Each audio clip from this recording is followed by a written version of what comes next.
Hello students, welcome to class 11th। और जैसा कि आप सभी जानते हैं, हम अपना 4th चैप्टर कंटिन्यू कर रहे थे जिसका नाम था इस्लाम का उदय और विस्तार। तो देखिए, जो आज का हमारा जो टॉपिक है वो है बहुत से नए छोटे छोटे राजवंश उत्पन्न हुए।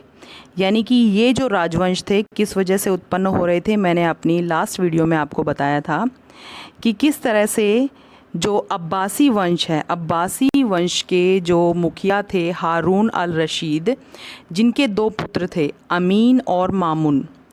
तो ये जो है इन दोनों के मध्य किसी विषय को लेकर के जो इनमें जो है आपसी मतभेद की वजह से जो इनके समर्थक थे वो इनके दो गुटों में बट गए। यानी कुछ तो आमीन के समर्थक बन गए और कुछ मामून के। तो जिसकी वजह से जो है दो गुट में बनने के कारण इनमें आपसी जो है गृह युद्ध शुरू हो गया।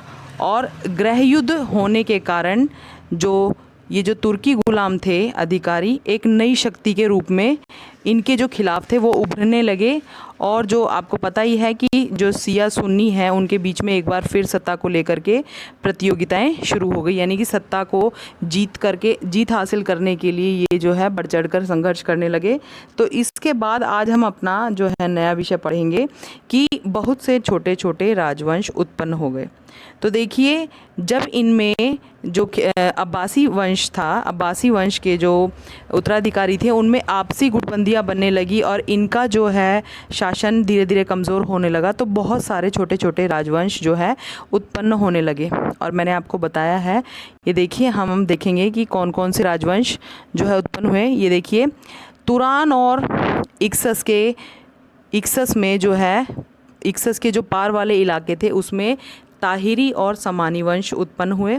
और जो मिस्र है, मिस्र में तथा सीरिया में जो है तुलानी वंश उत्पन्न हो गए। तो देखिए, इसकी वजह से जो है बहुत सारे जो अन्य वंश थे वो सत्ता में आने लगे। तो इसके बाद देखिए, अब्बासियों की जो सत्ता है वो जल्द ही मध्य इराक और पश्चिमी ईरान तक सीमित रह गई। यानी कि इनकी आपसी संघर्ष का जो फ़ायदा था वो किसने उठा लिया? ये ताहिरी समानी वंश और जो है तुलानी वंश ने इसका फ़ायदा उठाना शुरू किया। और इसकी जो सत्ता जो दूर दूर तक फैली हुई थी ये अब मध्य इराक और पश्चिमी ईरान तक सीमित रह गई। ये देखिए, 945 में वह भी छिन गई जब ईरान के कैस्पियन क्षेत्र में बुहाई नामक सिया वंश ने बगदाद पर कब्जा कर लिया। तो आप देख रहे थे कि अभी तो अब्बासी वंश का जो शासन था उन क्षेत्रों पर, और अब कौन सा वंश आ गया? बुहाई वंश। इसने जो है इन क्षेत्रों पर कब्जा कर लिया, जो इनका मतलब अब अधिकार हो गया। तो बुहाई सैनिक जो थे, जो बुहाई शासक थे, वो मतलब बहुत शक्तिशाली थे। उन्होंने आसपास के क्षेत्रों पर जब इन्होंने कब्ज़ा किया तो इन्होंने क्या है, इन्होंने खुश होकर के उपाधियां धारण करनी शुरू कर दी। यानी कि ये उपाधियां धारण करते थे। कौन सी उपाधियां थी? जैसे शाहजहां बोल देते हैं, जैसे शहनशाह बोल देते हैं, यानी कि राजाओं के राजा। मतलब इस तरह की जो उपाधियां थी इन्होंने धारण करनी शुरू कर दी। लेकिन जो खलीफा की पदवी है धारण नहीं की। क्यों नहीं की? क्योंकि इन्हें जो है, ये देखिए, क्योंकि वे अपने आप को शाहजहां कहलाना अधिक पसंद करते थे या शहनशाह कहलवाना अधिक पसंद करते थे। उन्होंने खलीफा की पदवी धारण नहीं की।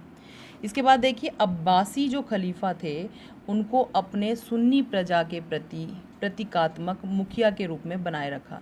ये देखिए, यहाँ पर आप समझने की कोशिश कीजिए कि जो आप राजनीति के रूप से समझने की कोशिश करिए इस बात को, कि जो उस समय जो बुहाई शासक थे, बुहाई शासकों का जो शासन था, लेकिन उन्होंने जो वहाँ के पुराने शासक थे, यानी कि पुराने शासक वहाँ के जो खलीफा थे अब्बासी थे, अब्बासी शासकों का जो शासन था, उन्होंने उन्हें हरा करके ही इस शासन को हासिल किया था। और शासन को हासिल करने के बाद भी उन्होंने जो अब्बासी जो खलीफा थे उनकी जो है उनको पूरी तरह से उनकी सत्ता को समाप्त नहीं होने दिया था। वो मतलब अपनी जनता, जो उनकी जनता थी, सुन्नी जनता, उनके प्रति अभी भी उन्होंने उनकी नज़रों में उन्हें खलीफा बना के रखा था।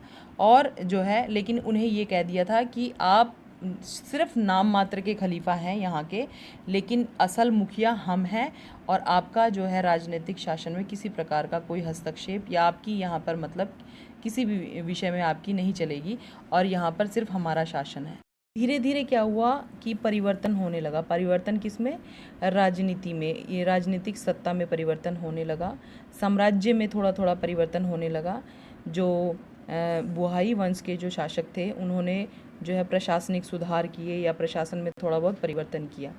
इसके बाद देखिए 969 में मिस्र को जीतकर फ़ातिमी खिलाफत की स्थापना की गई। अब देखिए, अभी मैंने थोड़ी देर पहले आपको बताया था कि बुहाई वंश के जो शासक हैं उनका साम्राज्य स्थापित हुआ था ईरान, इराक, पश्चिमी इराक के क्षेत्रों में, और अब्बासी जो खलीफा थे उनकी जो है उनका शासन था समाप्त हो गया था। अब देखिए धीरे धीरे क्या हो गया कि बुहाई शासक भी, इनका भी साम्राज्य कुछ समय तक चलने के बाद इनको भी जो है फ़ातिमी खिलाफत ने हरा दिया और हराकर अपनी सत्ता की स्थापना की।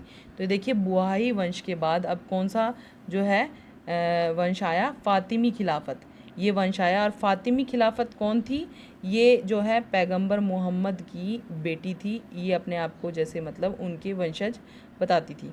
तो अब देखिए, अब नए शहर काहिरा को राजधानी बना दिया गया, क्योंकि देखिए जो शासक आते रहे, ये जो अपने महत्वपूर्ण जो क्षेत्र थे या जिन क्षेत्रों पर इन्हें लगता था कि व्यापार आदि या मतलब इन पर प्रशासनिक प्रभाव होना चाहिए या मतलब इस पर जो है ये हमारे केंद्र बिंदु हैं ये क्षेत्र, उन्होंने अपनी अपनी राजधानी बनाया। तो अब फ़ातिमी खिलाफत ने काहिरा को राजधानी बना लिया था और जो वहाँ के लोगों का धर्मांतरण करवाया जाने लगा। अब दोबारा उनको मुसलमान बनाया जाने लगा और उनको मुस्लिम धर्म को अपनाने के लिए दबाव दिया जाने लगा।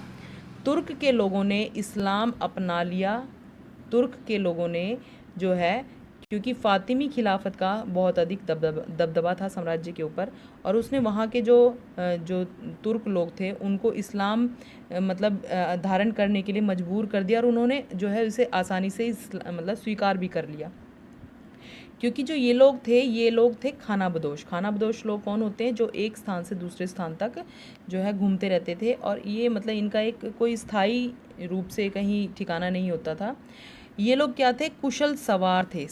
घुड़सवारी इनको बहुत अच्छी तरह से आती थी और जो ये थे योद्धा भी थे, यानी शक्तिशाली लोग होते थे ये गुलामों और सैनिकों के रूप में। देखिए इनको क्या, क्योंकि इनके ऊपर जो था फ़ातिमी खिलाफत का शासन था, तो ये एक तरह से गुलाम थे उनके। तो ये गुलामों और सैनिकों के रूप में अब्बासी, समानी और बुवाही शासकों में शामिल होने लगे साम्राज्य में। मतलब ये जैसे जहाँ जहाँ पर अब्बासी शासक थे, अब्बासियों का शासन था, या जहाँ पर समानी लोगों का शासन था, जहाँ पर बुवाई राजवंश का शासन था, ये लोग क्या करने लगे? इन शासकों के जो हैं गुलाम या सैनिक के रूप में इन्होंने जो है साम्राज्य में शामिल होना शुरू कर दिया था।